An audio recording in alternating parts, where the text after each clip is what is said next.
बोलो श्री कृष्ण भगवान की जय हो।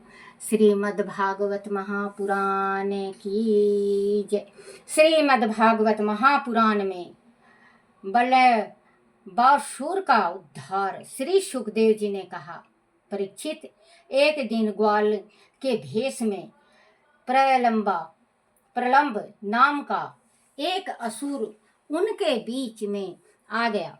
वह श्री कृष्ण और बलराम जी का हरण करने की ताक में था, परंतु भगवान श्री कृष्ण जी उसे देखते ही पहचान गए। उन्होंने उसका मित्रता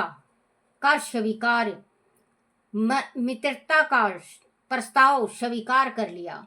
उन्होंने सभी ग्वालों को अपने पास बुलाया और बोले, मित्र, आज हम दो दलों में बंटकर खेलेंगे।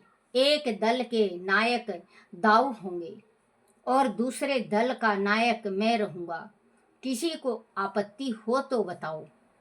हमें कोई आपत्ति नहीं है, सभी ग्वालों ने कहा। फिर वह एक ऐसा खेल खेलने लगे जिसमें हारने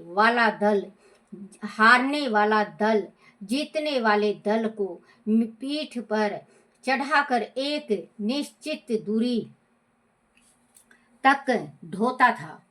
खेलते खेलते हुए भंडीर नाम का वट वृक्ष के पास पहुंच गए। परीक्षित, एक बार भी बलराम जी वाला दल परीक्षित एक बार श्री बलराम जी वाला दल जीत गया तो श्री कृष्ण बोले, दल को अपनी पीठ पर दूसरे दल को ढोना पड़ा। हारे हुए श्री कृष्ण ने श्री दामा को अपनी पीठ पर चढ़ाया। भद्रसेन वह वृषभ को और प्रलंब ने सोचा कि श्री कृष्ण तो बड़े शक्तिशाली हैं, मैं उन्हें नहीं हरा पाऊंगा, इसीलिए वह श्री कृष्ण के पक्ष में हो गया था। अब वह बलराम जी को अपनी पीठ पर चढ़ाकर तेजी से भागा जा रहा था। जो स्थान उन्हें पीठ से उतारने के लिए निश्चित था, वह उससे भी आगे निकल गया। बलराम जी का बोझ इतना भारी था कि वह अधिक दूर तक नहीं जा सका। तब वह अपने प्रास्ताविक रूप में आ गया। बच्चों, कहते हैं कि जैसे चोर के दाढ़ी में तिनका, अगर कोई अच्छा कार्य करता है तो उसको डर नहीं होता। अच्छा कार्य वाले को डर नहीं होता, जो गलत कार्य करता है उसको डर होता है। वो चारों तरफ देखेगा, वो चोर दृष्टि से देखेगा, उसको 24 घंटा ये खतरा होता है कि मुझे कोई पहचान ना ले। बच्चों, ये देखो, सतयुग में भी था, त्रेता युग में भी था और द्वापर युग में भी था और कलयुग में भी। इनमें कम था, कलयुग में बहुत ज़्यादा ही ये आजकल सिस्टम चल गया है कि इंसान के पीठ पीछे छुरी घोंपने में देर नहीं लगाती। बच्चों, मुझे माफ़ करना, ये संसार की हकीकत है। क्योंकि बच्चों, पहले का ज़माना ये था, पहले का जो ज़माना था, स्त्री अगर पति के कहे बिना अगर घर से दरवाजा से बाहर कदम उठा देती तो उसको अपनाते नहीं थे। और अब की स्त्रियां हैं या पुरुष हैं, पांचों उंगली बराबर नहीं होती बच्चों, पांचों उंगली बराबर नहीं है। लेकिन आजकल के कलयुग ऐसा फैल गया है बच्चों कि बच्चों की शादी करने में या कराने में बहुत ज़्यादा डर महसूस होता है कि ना जाने बहू कैसी आ जाए, ना जाने जमाई कैसा आ जाए। तो पहले की स्त्रियां पति को परमेश्वर मानती थी, और आजकल की स्त्रियां पति को, सच्ची कह दूं बच्चों, पति को कुत्ता से भी बेहतर मानती हैं। मैंने ये कहा कि पांचों उंगली बराबर नहीं है, लेकिन आप कहीं पे भी जाके देखना, शादी में, ब्याह में, पार्टी में, कोई पेंशन हो उसमें, चाहे कहीं पे भी जाके देखना, पति पत्नी का नजर ऐसा होगा जैसे बिल्ली और चूहे का। पति देखेगा ऐसा, पत्नी को मार दे अभी, और पत्नी देखेगी कि अभी तुरंत जान से मार दे, और मार भी रही हैं, पति भी मार रही हैं, पत्नी भी मार रही हैं। तो बच्चों, मेरा हाथ जोड़ के एक रिक्वेस्ट है, परमात्मा, हे मेरे ईश्वर, कभी किसी बच्चे के साथ गलत ना हो। क्योंकि देखो, अगर स्त्री है, मान लो गलत कदम उठा लिया और किसी पुरुष से प्रेम करने लगी है, तो उस पुरुष के साथ, जिस पुरुष के साथ आपकी शादी हुई है, अपने पति को तलाक दे दो, छोड़ दो।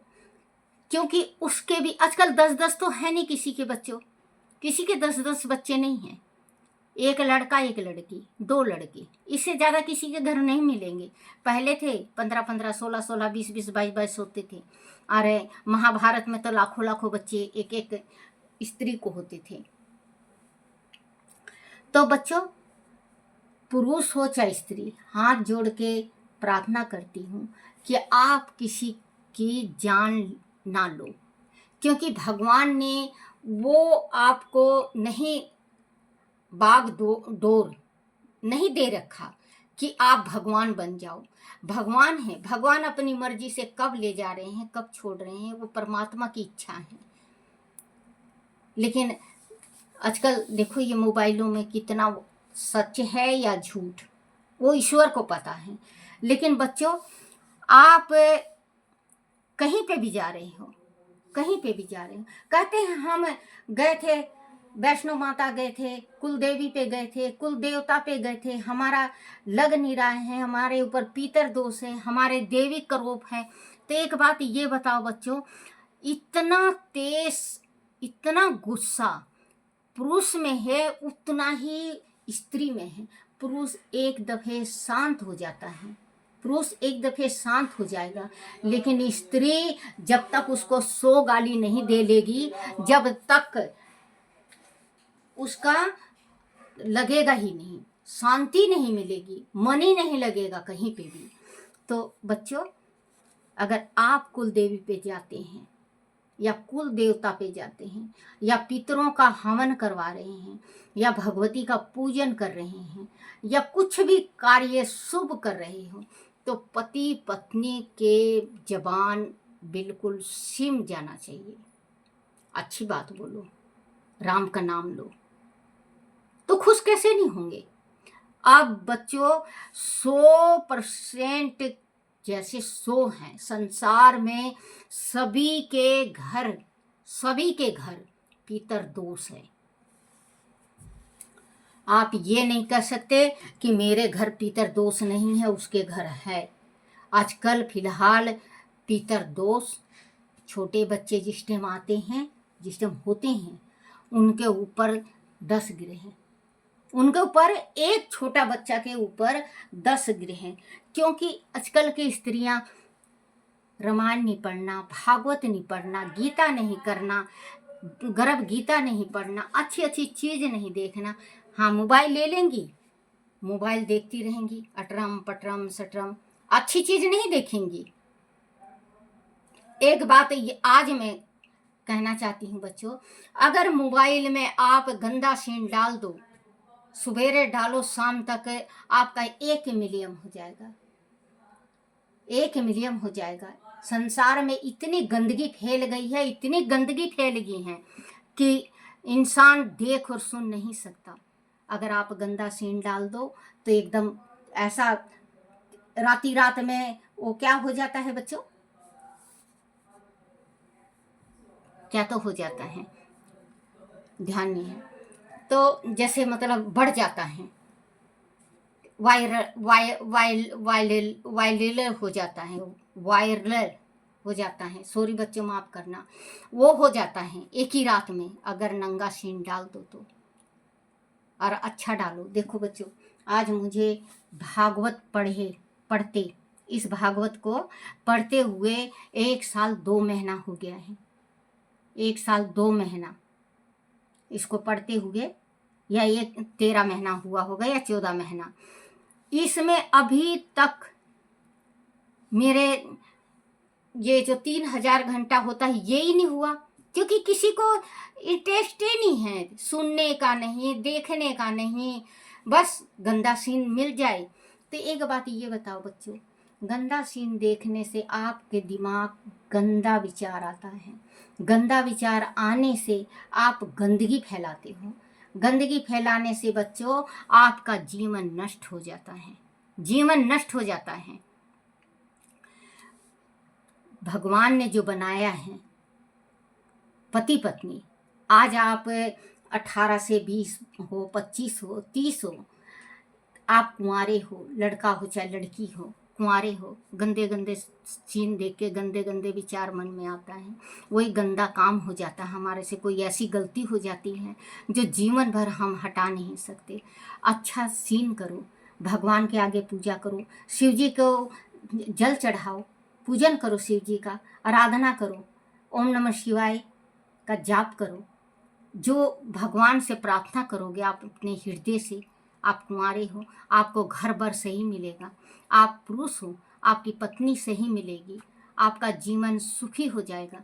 वही आजकल गंदे गंदे सीन देखना, स्त्री लड़का लड़की को गंदे गंदे सीन देखते हैं, वो गंदा विचार होता है, शादी हो जाता है तो उनकी गृहस्थी नहीं बसती, वो आपस में कट मरते हैं, या पुरुष मार देगा पत्नी को या पत्नी मार देगी पुरुष को। एक बात ये बता दो, आप आपस में ये खेल लेते हो, खेल लेते हो। कहीं कहीं तो ऐसा भी आया है कि मार पीट के वो कर देते हैं, पता भी नहीं चलता, उनको कुछ सजा भी नहीं होती। आप संसार की नज़र बंद कर दोगे, भगवान का नहीं। भगवान का नज़र आप बंद नहीं कर सकते। भगवान जो संसार को चला रहा है वो संसार को देख भी रहा है। अगर भगवान नहीं देखता तो भगवान को हमारी तकलीफ नहीं दिखाई देती और भगवान हमें सुखी नहीं करता।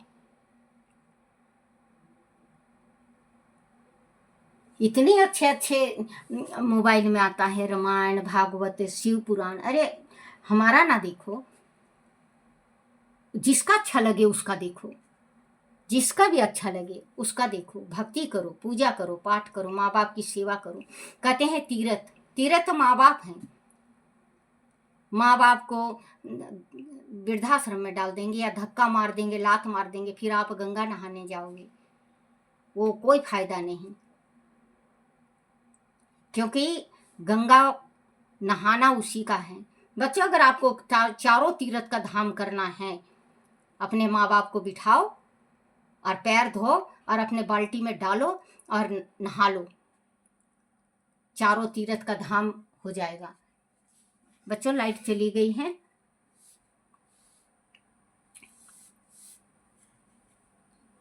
तो बच्चों कहते हैं वक्त का मार बहुत बुरा है। तो भगवान को इतने राक्षस मारने के वास्ते आए। प्रभु तो सबको जानते थे, भगवान अंतर्यामी है, परमात्मा ने राक्षसों को नष्ट करने के वास्ते ही जन्म लिया है। श्री राम जी जिस टाइम रावण का बोलबाला था और बिल्कुल उपद्रव मचा दिए थे, तो श्री राम जी ने उतार लिया ना बच्चों। एक बात ये बताओ, भगवान के हाथों में क्या गोली थी? भगवान के हाथों में गोली बंदूक नहीं थी। परमात्मा क्योंकि सच के पथ पे चल रहे थे, सत्य के रास्ते पे चल रहे थे श्री राम जी। अब भी सत्य के मार्ग पे चलने वाले को कोई झुका नहीं सकता। सत्य के मार्ग पे चलने वाले को कोई झुका नहीं सकता। जिसके सिर पे भगवान का हाथ हो तो वो कुछ बिगाड़ नहीं सकता, वो कुछ बिगाड़ नहीं सकता। भगवान की भक्ति जरूर करना चाहिए, माँ बाप की सेवा करो। भगवान ने कहा है कि संसार में सबसे बड़ी माँ होती है। गुरु भी, माँ भी, बहन भी, भाई भी, सब कुछ। जो शिक्षा बच्चा लेता है वो अपनी माँ से लेता है। और बहनों को भी यही कहूँगी कि अपने बच्चों को शिक्षा अच्छी अच्छी चीज़ दिया करो। हालांकि तो आजकल के बच्चे खुद ही भगवान के कृपा से जब गर्भ में बच्चे होते हैं मोबाइल देख देख के आप लोग पहले ही फॉरवर्ड कर देते हैं, तो बच्चों को तो सिखाने की ज़रूरत नहीं। फिर भी माँ का और बाप का फर्ज होता है अपने बच्चों को गलत राह पे भटकने ना दो। तो अब जो जमाना है, उस टाइम राक्षस हुआ करते, घर में भाई भाई दुश्मन नहीं हुआ करते। भीषण भी दुश्मन नहीं था अपने भाई का, भीषण दुश्मन नहीं था, रावण का दुश्मन नहीं था, अपने भाई का दुश्मन नहीं था। रावण ने लात मारी थी, रावण ने लात मारी थी भीषण को। रावण ने लात मारी और कहा, बोले निकल जा। मजबूरी में, लाइट आ गई बच्चों, मजबूरी में उसको जाना पड़ा, पैर भी पकड़ा, भीषण ने पैर भी पकड़ा। और भक्ति तो किया करता। देखो भक्ति का जड़ हमेशा हरा होता है, चाहे कोई कितना भी काटे वो हरा ही मिलेगा। अगर कोई खोद के निकाल दे, जब भी वो कई हजारों साल तक रहेगा, वो भक्ति का जो जड़ है वो हरा होता है। ये गांठ बना लेना। दुश्मन नहीं था। और अब बच्चों, जो ये कलयुग चल रही है, अब घर ही में दुश्मन है। आप किस पे एतबार करोगे, किस पे करोगे एतबार? पत्नी पे आप नहीं कर सकते, क्योंकि कदम कदम पे छल मिलेगा। मुझे माफ करना बच्चों, और बुरा लगे तो मुझे 2 गाली दे देना बेशक से, लेकिन कदम कदम पे पत्नी का छल मिलेगा, कदम कदम पे पति का छल मिलेगा, कदम कदम पे भाई का छल मिलेगा, कदम कदम पे अपने रिश्तेदारों का छल मिलेगा। बच्चों, आप आज अमीर हो, आपके हर एक सलामी ठोक के जाएंगे। ये हमने अपने जीवन में ये परिवर्तन होते देखा है। कहते हैं भगवान के आगे रोना चाहिए, किसी के आगे नहीं रोना चाहिए, वो अपना दुख और बढ़ता है। भगवान के आगे रोने से हमारा दुख कम होता है। जिस टाइम हमारे शर्मा जी थे तो गली में भी निकलते थे, दादी राम राम, पंडतानी राम राम। बच्चों, आज हमारे शर्मा जी नहीं रहे, तो अगर गली में भी कोई मिल जाएगा ना तो मुंह ढक के चला जाता है, कहीं कुछ मांग ना ले दादी, कहीं कुछ देना ना पड़ जाए। राम राम गया, क्योंकि बुरे बुरे के, क्योंकि बुरे बुरे बुरे बुरे इस संसार में सिर्फ बुरे बुरे हो गए हैं। एक भजन मेरे पिताजी गाया करते, जब हम छोटे थे, हम 7 बहन भाई हैं, 7 बहन भाई बैठ जाते थे और कहते हम अपने पिताजी को चाचा कहा करते, क्योंकि वहाँ बड़े पापा थे, ताऊ को हम पिताजी कहा करते। हमारे ज़माना में बापू कहा करते बच्चों, पिताजी भी नहीं कहा करते। हम अपने जो ताऊ थे उनको बापू कहा करते, क्योंकि 10 मेरे ताऊ के बच्चे थे, पूरे 10, 6 लड़की और 4 लड़के, 10 उनके थे और 7 हम हैं, 3 भाई और 4 बहनें। तो हम इकट्ठे ही रहा करते, तो हम उनको माँ और माँ को माई कहा करते, और ताई को भी माँ कहा करते, बड़ी माँ, और ताऊ को बापू, और अपने पिताजी को चाचा। तो हम कहते चाचा चाचा चलो ना भजन गाओ, गीत गाओ, कहानियाँ सुनाओ। बहुत अच्छे अच्छे कहानी सुना करते बच्चों, बहुत अच्छी अच्छी कहानी सुना करते मेरे पिताजी। बहुत कहानी आती भी है मुझे, तो जैसे कहते थे मेरे पिताजी भजन गाते, क्योंकि हमारे जो वक्त था वो भी गरीबी का था, क्योंकि माँ लक्ष्मी ने श्राप दे रखा, आपको पता ही है कि ब्राह्मणों के घर में अगर ज़्यादा शुद्धि रहती है ब्राह्मणों के घर, तो माँ लक्ष्मी टिकती नहीं। लात मारे थे भृगु जी जिस टाइम श्री हरि को लात मारे थे भृगु जी, उस टाइम माँ लक्ष्मी ने श्राप दिया था कि तुमने मेरे निवास में स्थल पे लात मारी है, क्योंकि मेरा जो भगवान का दिल धड़कता है मेरा है, तुमने लात मारी है। मैं जाओ श्राप देती हूँ कि ब्राह्मणों के घर में लक्ष्मी रहेगी नहीं।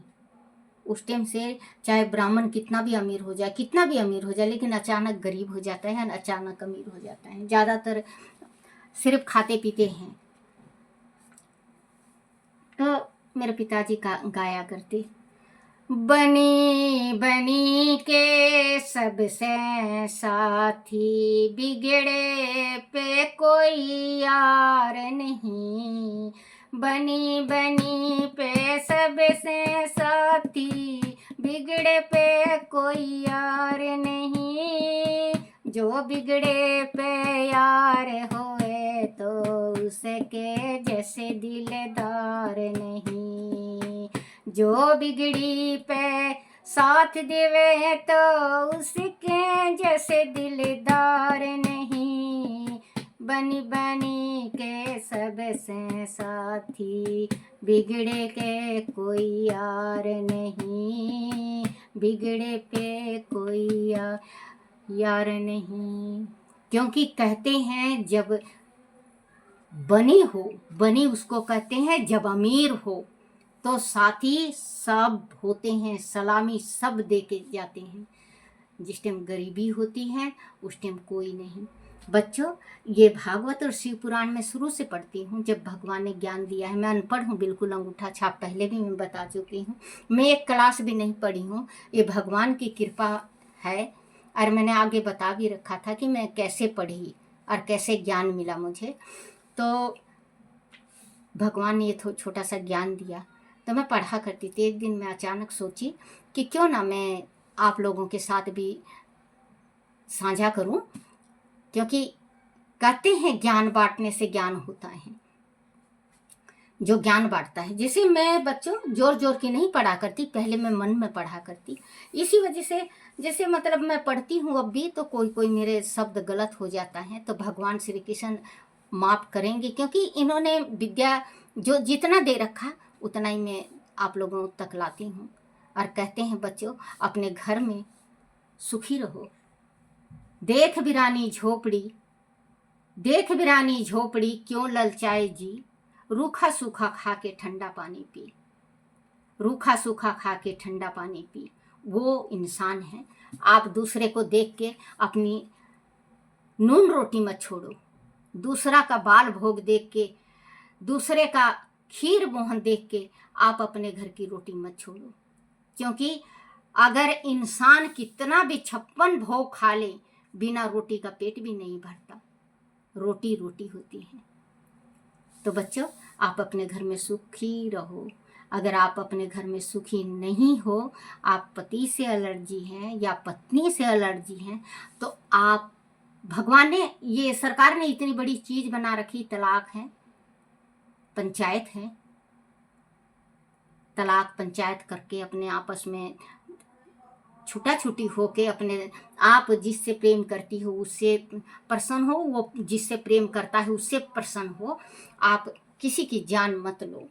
जान लेना बहुत बुरी बात होती है। कईयन हजारों करोड़ों बरस तक कांटों में सुलाया जाएगा, और योनि में जो स्त्री हैं उसकी योनि में गरम राख डाला जाएगा।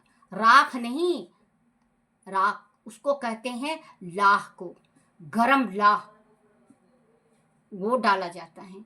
और पुरुष के लिंग में जो एकदम गरम गरम होता है सरिया, वो लपेटा जाता है। तो कहते हैं कि बच्चों, जिंदगी छोटी है और थोड़ी है, अपने इस जिंदगी को सुधार लो और अपना जीवन सफल करो। किसी के बच्चे की ना जान लो, ना स्त्री को मारो, ना पुरुष को मारो, ना लड़का को मारो, ना लड़की को मारो। उनका भी जीने का हक उतना ही है जितना आपका है। ये नहीं कि आप अपने स्वाद में किसी के बच्चे की जान ले रहे हो, या वो किसी के स्वाद में किसी के बच्चे की जान ले रही है। गलत बात है। अगर मेरे से कोई गलत निकल गई हो तो मुझे माफ़ करना। और अपनी दादी को क्षमा करना। और जितना हो सके बच्चों उतना शेयर करो, क्योंकि 13-14 महीना हो गया है, अभी तक ये आगे नहीं बढ़ा है। थोड़ा आगे बढ़ाओ और आगे आके आपकी इच्छा, भगवान का भक्ति है, ये सुनोगे बेड़ा पार है, नहीं तो बस गोता 84 के गोता फिरते रहो। राजन एक बहु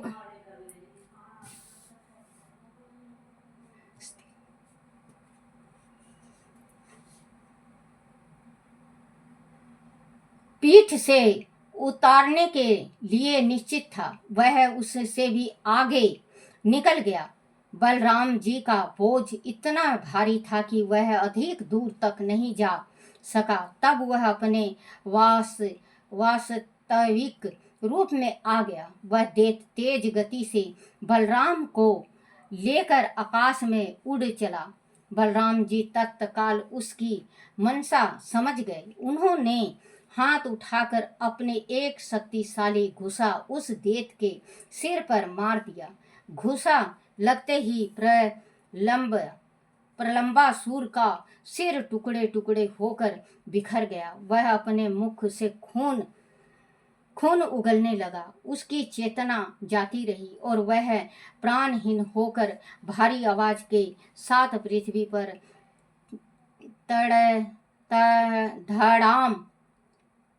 पर धड़ाम से गिरा। प्रबलम्बासुर को मरा हुआ देखकर सभी ग्वाल बाल बलराम जी की वाह वाह करने लगे। उस राक्षस की मृत्यु से देवताओं को भी बड़ा सुख मिला। वह बलराम जी पर पुष्प वर्षा करने लगे। बोलो श्री कृष्ण भगवान की जय हो।